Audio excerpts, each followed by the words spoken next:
believe that you're a cheater, and I believe that you needs these guys. Jake needs Tyson and needs all these other people, because everybody's going to tune in to hope that Mike Tyson knocks him out. Right. They're not tuning in because they think Jake Paul's a great fighter and they want to see him. Dana White just torched the whole idea of Mike Tyson versus Jake Paul, and honestly, it's hard to disagree. And that thing that you came out with today, nobody on earth thinks that you really wrote that. You're too stupid. And for those of you that don't know, if you've ever watched one of his fights and you see when they do the stare down, the guy that's... From the very beginning, Jake Paul never signed up for the blood, sweat, and bruises that define real boxing.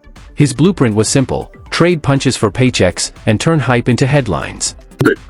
And for those of you that don't know, if you've ever watched one of his fights and you see when they do the stare down, the guy that's standing in the middle with the warlock nose and the big warlock wart on his face, apparently that's his manager. And that guy used to be an accountant for me. And let's just say this: he no longer works for me, and I think he's a bad. Let's be real, he wasn't chasing knockouts, he was chasing content gold, stacking views on YouTube while the world debated whether he was a fighter or just a marketer in gloves.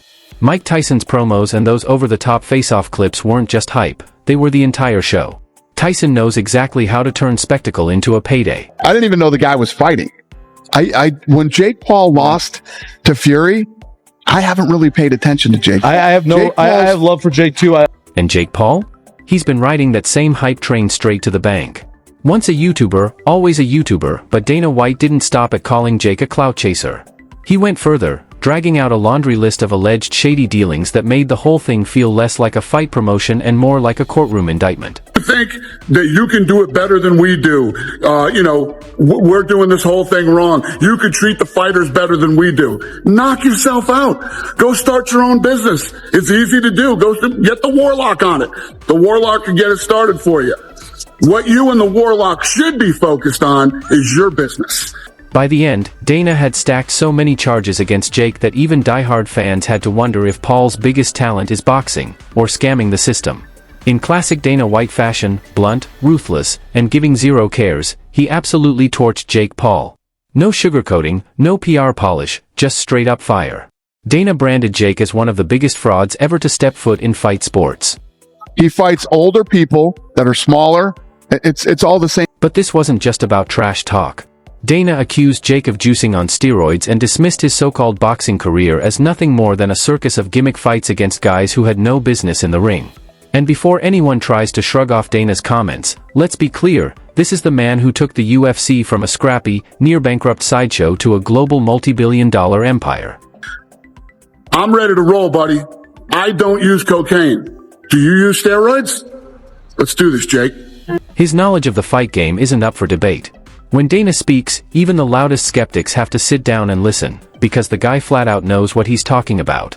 But Dana's fury isn't just some petty feud with Jake Paul, it runs deeper. Jake, you never responded to the challenge. You publicly stated that I use cocaine. I do not. So I told you, you could randomly cocaine test me for the next 10 years. I believe that you're a cheater, and I believe that you use steroids. So I want to randomly steroid test. To him, Jake hasn't just embarrassed himself, he's disgraced the sport. Dana sees Jake as someone who manipulates boxing, reducing it to nothing more than a circus for clicks and cash. And to twist the knife, Dana even set his sights on Jake's manager, mocking him as the Warlock. The backstory?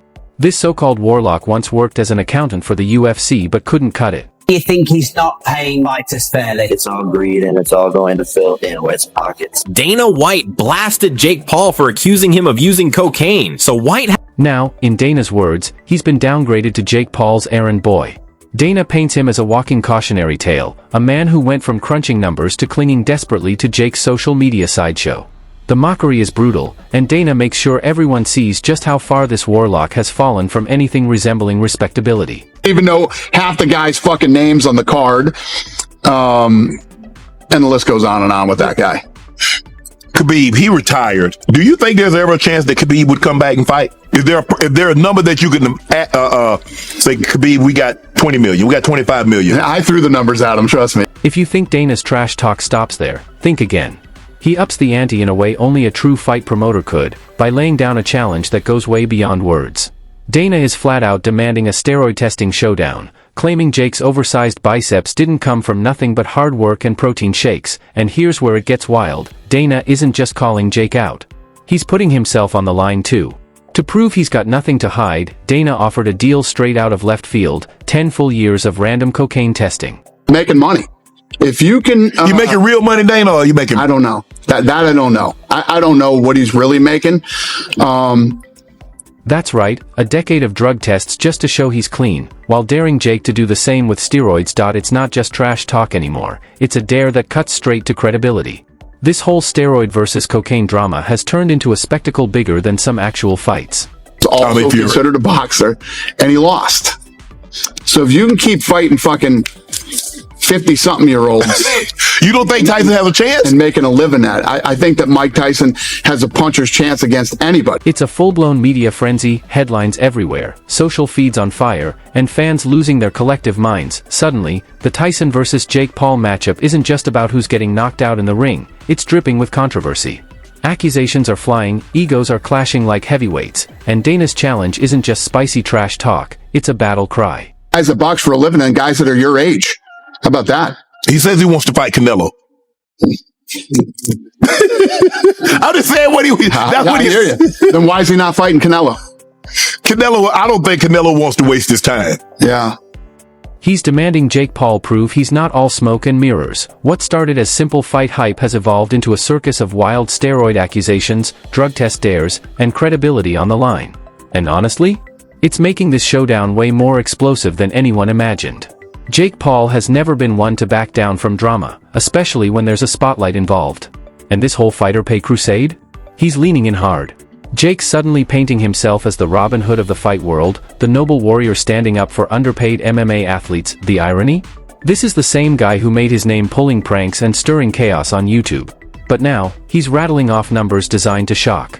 According to Jake, top UFC heavyweights average $600,000 a fight, while boxing champions rake in $30 million. He calls it a massive injustice, positioning himself as the only one brave enough to say it out loud, but Dana White isn't buying it for a second. In classic no-nonsense fashion, Dana scoffs at Jake's so-called knowledge of fighter pay. The man who built the UFC into a global powerhouse isn't about to be lectured on business by a YouTuber.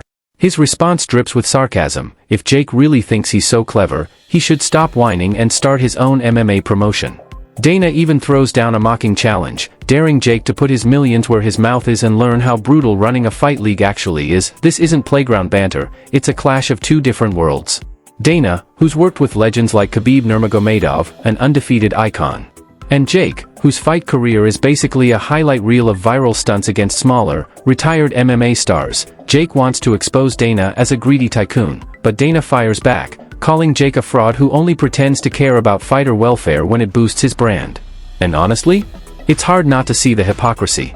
Jake's made millions boxing against the likes of Tyron Woodley and Ben Askren, fighters past their prime, undersized, and way out of their weight. If he really cared about fairness, would those be his opponents? And then enters Mike Tyson. A living legend, yes, but pushing 60.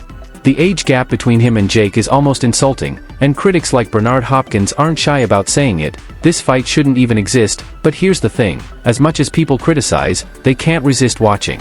The thought of a 58-year-old Tyson landing one of his trademark bombs on Jake Paul's jaw? That's viral gold. And if Jake wins?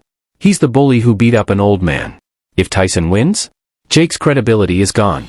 The only real loser is if the fight goes the distance and bores everyone, including Netflix, who cut the check. Jake has bulked up, moving to heavyweight, flaunting his transformation with gym pics and hype clips. But Dana and others still see the same old pattern, Jake picking opponents designed to keep him relevant, not to test him. At its core, this fight isn't just about punches thrown. It's about respect. Jake's trying to play crusader for fighter rights, but his actions scream self-promotion. Dana isn't letting it slide, exposing every contradiction, mocking every excuse, and making it clear, to him, Jake Paul isn't a savior of fighters. He's a fraud selling a brand. This isn't just a clash of fists. It's a war of words, egos, and reputations. And by the time Mike Tyson steps into that ring with Jake Paul, the drama outside the cage might just overshadow the fight itself.